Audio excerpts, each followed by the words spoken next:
بسم اللہ الرحمن الرحیم۔ السلام علیکم ورحمۃ اللہ وبرکاتہ۔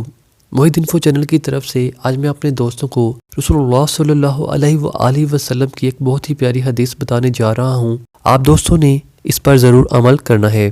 رسول اللہ صلی اللہ علیہ وآلہ وسلم نے ارشاد فرمایا، سب سے پہلے بندے کو نماز کا حساب دینا پڑے گا۔ اگر وہ صحیح رہا تو بہتر ہے، ورنہ اللہ تعالیٰ ارشاد فرمائے گا، تم دیکھو کہ میرے بندوں کے پاس کچھ نماز نفل ہے، پھر اگر نماز نفل ہوگی تو اس سے فرض نماز میں کمی کی مکمل کر دی جائے گی، پھر باقی اعمال کا حساب بھی اس طرح سے ہوگا۔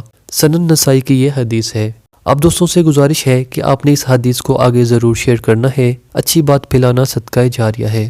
اللہ پاک آپ کو آسانیاں عطا فرمائے اور آسانیاں تقسیم کرنے کا شرف عطا فرمائے، آمین۔ السلام علیکم ورحمۃ اللہ وبرکاتہ۔